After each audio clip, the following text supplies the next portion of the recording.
ಇವತ್ತಿನ ವಿಡಿಯೋದಲ್ಲಿ ತುಂಬಾ ರುಚಿಯಾದಂತಹ ಸಾಂಬಾರ್ ರೆಸಿಪಿ ತೋರಿಸ್ತಾ ಇದ್ದೀನಿ. ನುಗ್ಗೆಕಾಯಿ ಸಾಂಬಾರನ್ನ ಹೇಗೆ ಮಾಡೋದು ಅನ್ನೋದನ್ನು ತೋರಿಸ್ತಾ ಇದ್ದೀನಿ. ಇದಂತೂ ಬಿಸಿ ಬಿಸಿ ಅನ್ನದ ಜೊತೆ ಮತ್ತು ಮುದ್ದೆ ಜೊತೆ ತಿಂತಾಯಿದ್ರೆ ತುಂಬ ಚೆನ್ನಾಗಿರುತ್ತೆ. ತುಂಬ ಸಿಂಪಲ್ಲಾಗಿ ಈಸಿಯಾಗಿ ನುಗ್ಗೆಕಾಯಿ ಸಾಂಬಾರನ್ನ ಮಾಡ್ಕೊಬೋದು. ಬನ್ನಿ ಹಾಗಾದರೆ ಹೇಗೆ ಮಾಡೋದು ಅನ್ನೋದನ್ನು ನೋಡೋಣ. ಫಸ್ಟು ಅರ್ಧ ಕೆಜಿ ನುಗ್ಗೆಕಾಯಿ ತೊಗೊಂಡಿದ್ದೀನಿ. ಈ ರೀತಿ ನೀಟಾಗಿ ಕಟ್ ಮಾಡಿಕೊಂಡು ನೋಡಿ, ಒಂದೇ ಸೈಜಲ್ಲಿ ಕಟ್ ಮಾಡಿಕೊಂಡು ಆಮೇಲೆ ವಾಶ್ ಮಾಡಿ ಇಟ್ಕೊಂಡಿದ್ದೀನಿ. ಆಮೇಲೆ 1 ಕಪ್ ಆಗುವಷ್ಟು ಅವರೆಬೇಳೆ ತೊಗೊಂಡು ಅವರೆಬೇಳೆನ ನೀಟಾಗಿ 2 ಸಲ ವಾಶ್ ಮಾಡಿ ಒಂದು ಕುಕ್ಕರ್ಗೆ ಹಾಕ್ಕೊಂಡಿದ್ದೀನಿ. ಇದನ್ನು 1-2 ವಿಷಲ್ ಹೊಡ್ಸ್ಕೊಳ್ಳೋಣ ಸಾಕು. ಕುಕ್ಕರ್ ವಿಷಲ್ ಬರೋಷ್ಟರೊಳಗೆ ಮಸಾಲೆ ರೆಡಿ ಮಾಡ್ಕೊಳ್ಳೋಣ. ರುಬ್ಕೊಳ್ಳೋದಕ್ಕೆ 2 ಈರುಳ್ಳಿ ಮತ್ತು 2 ಟೊಮೊಟೊ ತೊಗೊಂಡಿದ್ದೀನಿ. ಆಮೇಲೆ ಸ್ವಲ್ಪ ಬೆಳ್ಳುಳ್ಳಿ ತೊಗೊಂಡಿದ್ದೀನಿ ಮತ್ತು 1 ಕಪ್ ಆಗುವಷ್ಟು ಕೊಬ್ಬರಿ ತೊಗೊಂಡಿದ್ದೀನಿ. ಆಮೇಲೆ ಸ್ವಲ್ಪ ಕೊತ್ತಂಬರಿ ಸೊಪ್ಪು, ಸ್ವಲ್ಪ 1-2 ಪಿಕ್ ಆಗುವಷ್ಟು ಹುಣಸೆಹಣ್ಣು ತೊಗೊಂಡಿದ್ದೀನಿ. ಈಗ ರುಬ್ಕೊಳ್ಳೋದಕ್ಕೆ ನೀರು ಹಾಕ್ಕೊಂಡು ರುಬ್ಕೊಳ್ಳೋಣ. ಮತ್ತು ಒಂದು ಪಾತ್ರೆಗೆ ಸ್ವಲ್ಪ ನೀರು ಹಾಕ್ಕೊಂಡು ಬಿಸಿಗೆ ಇಟ್ಕೊಂಡಿದ್ದೀನಿ. ನೀರು ಸ್ವಲ್ಪ ಬಿಸಿ ಆದಮೇಲೆ 1 ಟೊಮೊಟೊ ಮತ್ತು 1 ಈರುಳ್ಳಿನ ಈ ರೀತಿ ಕಟ್ ಮಾಡಿ ಸೇರಿಸ್ಕೊಳ್ತಾ ಇದ್ದೀನಿ. ನೀರು ಕುದಿ ಬರೋ ಟೈಮಲ್ಲಿ ನುಗ್ಗೆಕಾಯಿ ಹೆಚ್ಕೊಂಡಿದ್ದೀವಲ್ಲ, ನುಗ್ಗೆಕಾಯಿನೂ ಸೇರಿಸ್ಕೊಳ್ತಾ ಇದ್ದೀನಿ. ಅಷ್ಟರೊಳಗೇ ಬೇಳೆ ಎಲ್ಲ ಚೆನ್ನಾಗಿ ಬೆಂದಿರುತ್ತೆ ನೋಡಿ. ಈಗ ನುಗ್ಗೆಕಾಯಿಗೆ ಒಂದು ಅರ್ಧ ಹಿಡಿ ಆಗುವಷ್ಟು ಉಪ್ಪು ಸೇರಿಸ್ಕೊಳ್ತಾ ಇದ್ದೀನಿ ಮತ್ತು ಒಂದು ಅರ್ಧ ಚಿಟಿಕೆ ಆಗುವಷ್ಟು ಅರಿಶಿಣ ಪುಡಿನೂ ಸೇರಿಸ್ಕೊಳ್ತಾ ಇದ್ದೀನಿ.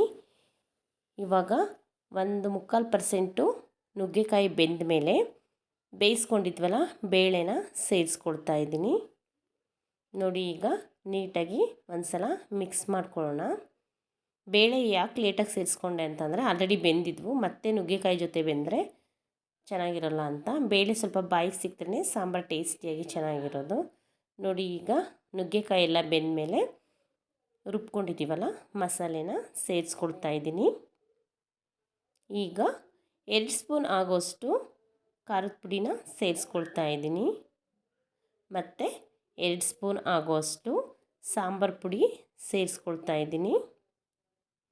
ಇದೆಲ್ಲ ಚೆನ್ನಾಗಿ ಒಂದು ಸಲ ಮಿಕ್ಸ್ ಮಾಡ್ಕೊಳ್ಳೋಣ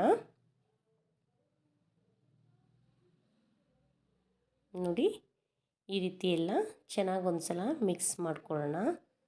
ನುಗ್ಗೆಕಾಯಿ ತುಂಬ ಟೇಸ್ಟಿಯಾಗಿ ಬರೋದಕ್ಕೆ ಇದಕ್ಕೆ ಒಂದು ಸ್ವಲ್ಪ ಬೆಲ್ಲ ಸೇರಿಸ್ಕೊಬೇಕು ನೋಡಿ. ನಾನಿಲ್ಲಿ ಬೆಲ್ಲ ಸೇರಿಸ್ಕೊಳ್ತಾ ಇದ್ದೀನಿ.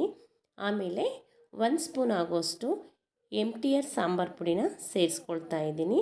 ಸಾಂಬಾರು 2 ನಿಮಿಷ ಕುದೀತಾ ಇರಲಿ. ಅಷ್ಟರೊಳಗೇ ಒಂದೊಳ್ಳೆ ಒಗ್ಗರಣೆ ರೆಡಿ ಮಾಡ್ಕೊಳ್ಳೋಣ. ಒಗ್ಗರಣೆ ಮಾಡ್ಕೊಳ್ಳೋದಕ್ಕೆ 1-2 ಸ್ಪೂನ್ ಎಣ್ಣೆ, ಅರ್ಧ ಸ್ಪೂನ್ ಸಾಸಿವೆ ಸೇರಿಸ್ಕೊಳ್ತಾ ಇದ್ದೀನಿ. ಸಾಸಿವೆ ಚೆನ್ನಾಗಿ ಸಿಡಿದ ಮೇಲೆ 5-10 ಎಸಳಾಗುವಷ್ಟು ಕರಿಬೇವು ಸೇರಿಸ್ಕೊಂಡು ಒಗ್ಗರಣೆನ ಸಾಂಬಾರಿಗೆ ಸೇರಿಸ್ಕೊಳ್ಳೋಣ ನೋಡಿ. ಒಗ್ಗರಣೆ ಹಾಕಿದ್ಮೇಲೆ ಸಾಂಬಾರನ್ನ ಕುದಿಸ್ಬಾರ್ದು. ಒಗ್ಗರಣೆ ಫ್ಲೇವರ್ ಆಗೇ ಇದ್ರೇ ಸಾಂಬಾರು ಚೆನ್ನಾಗಿರೋದು ನೋಡಿ. ಈಗ ಸರ್ವ್ ಮಾಡ್ಕೊಳ್ಬೋದು. ಸಾಂಬಾರು ರೆಡಿಯಾಗಿದೆ. ಇದನ್ನು ಬಿಸಿ ಬಿಸಿ ಅನ್ನಕ್ಕೆ ಮುದ್ದೆ ಜೊತೆ ತಿಂತಾಯಿದ್ರೆ ತುಂಬ ಚೆನ್ನಾಗಿರುತ್ತೆ. ನೀವು ಒಂದು ಸಲ ಈ ರೀತಿ ನುಗ್ಗೆಕಾಯಿ ಸಾಂಬಾರನ್ನ ಮನೇಲಿ ಟ್ರೈ ಮಾಡಿ, ತುಂಬ ಟೇಸ್ಟಿಯಾಗಿರುತ್ತೆ. ನಿಜಕ್ಕೂ ನೀವೇ ಹೇಳ್ತೀರಾ ಎಷ್ಟು ಚೆನ್ನಾಗಿ ಬಂದಿದೆ ನುಗ್ಗೆಕಾಯಿ ಸಾಂಬಾರು ಅಂತ. ಈ ಸಾಂಬಾರು ವಿಡಿಯೋ ನಿಮಗೆಲ್ಲ ಇಷ್ಟ ಆಗಿದೆ ಅಂದ್ಕೊಂಡಿದ್ದೀನಿ. ಇಷ್ಟ ಆದರೆ ಪ್ಲೀಸ್ ಈ ವಿಡಿಯೋಗೊಂದು ಲೈಕ್ ಮಾಡಿ. ಸಬ್ಸ್ಕ್ರೈಬ್ ಆಗದೆ ಹಾಗೆ ವಿಡಿಯೋ ನೋಡ್ತಾ ಇದ್ದರೆ ಪ್ಲೀಸ್ ನಮ್ಮ ಚಾನಲ್ನ ಸಬ್ಸ್ಕ್ರೈಬ್ ಮಾಡಿ. Thank you.